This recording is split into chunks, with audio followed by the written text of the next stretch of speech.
CP channel సమర్పించు చిట్టి పొట్టి కథలు. అందరికీ నమస్కారం. అందరూ బాగున్నారా? ఇవాళ వెన్నెల జ్వాల బాగా వేడిగా ఉండటం వలన ఇవ్వలేకపోతున్నాను. రేపటి నుంచి యథావిధిగా ఇస్తాను.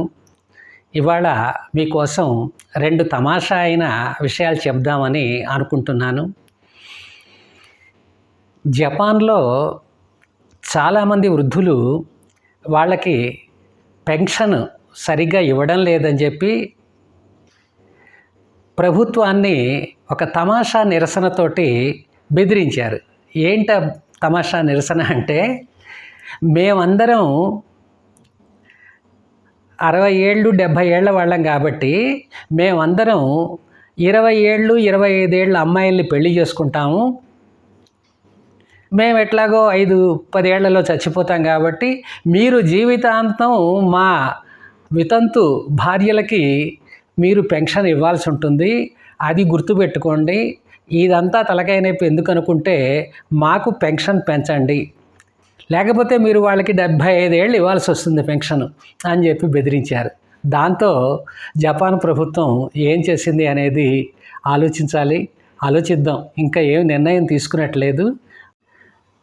ఇంకొక విషయం ఏంటంటే, అద్దం, మన మొహం చూసుకునే అద్దం కనిపెట్టని రోజుల్లో ఒక వ్యక్తి, ఒక రైతు పొలం నుంచి వస్తుంటే అతనికి దారిలో ఒక అద్దం పెంకు కనపడింది. అద్దం పెంకు కనపడేసరికి ఆ అద్దం పెంకుని తీసుకుని అతను ఇట్లా చూశాడు. ఏంటిది అని చెప్పి చూసేసరికి ఎవడో ఉన్నాడు, నల్లటి మీసాలు, వీడే అని అనుకోవట్లేదు, వీడి బొమ్మే అది. చూసి చాలా చిరాగ్గా ఉంది ఇది అని చెప్పి దాన్ని తీసుకొచ్చి భార్యకి ఇచ్చాడంట. భార్య దాన్ని చూసి ఆవిడ కూడా తను అని అనుకోవట్లేదు, తన భర్త ఎవరో అమ్మాయిని దగ్గరికి తీస్తున్నాడు అనేటువంటి విషయం తెలుసుకుని వెళ్ళి వాళ్ళ అత్తగారికి చెప్పిందంట. ఆ అత్తగారు, ఏంటంటే మా అబ్బాయి అలాంటి వాడు కాదే, ఉండు నాకు ఒకసారి ఇవ్వది చూస్తాను నేను అని చెప్పి ఆవిడ దాన్ని తీసి, ఇదేంటే పోయి మన వాడు ఇంత ముసలిదాన్ని లవ్ చేస్తున్నాడా, చాలా ఆశ్చర్యంగా ఉంది అని చెప్పి ఆవిడ అందంట. అనేసరికి ఇంతలోనే ఆ ఇంట్లో ఉన్న ఒక చిన్న పాప వచ్చి ఆ అద్దాన్ని తీసుకుని, నేను చూస్తాను ఎటు బామ్మ అని చెప్పి ఆవిడ దాన్ని తీసి చూసుకుని, ఇదేంటమ్మా ఇంత చిన్న పిల్లనే నాన్న పెళ్లి చేసుకుంటాననేది, ఇదేంటమ్మా ఇంత చిన్న పిల్లని ఎలా చేసుకుంటాడమ్మా అని ఆవిడందంట. అదేంటే నాకు అందులో ముసలావిడ కనపడింది అని బామ్మ అంటే, లేదు అందులో నాకు ఒక పడుచావిడ కనపడింది అని చెప్పి కోడలందనమాట. ఇది ఒక తమాషా విషయం. ఇది మన సామాజిక మాధ్యమాల్లో వచ్చిందే. జస్ట్ సరదాగా మీకు చెప్పడానికి ప్రయత్నం చేశాను.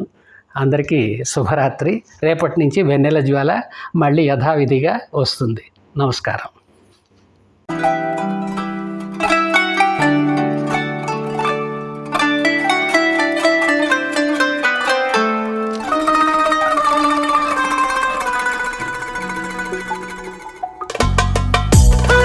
మరిన్ని వీడియోల కోసం మా ఛానల్ని లైక్ చేయండి, కామెంట్ చేయండి, షేర్ చేయండి, సబ్స్క్రైబ్ చేయండి.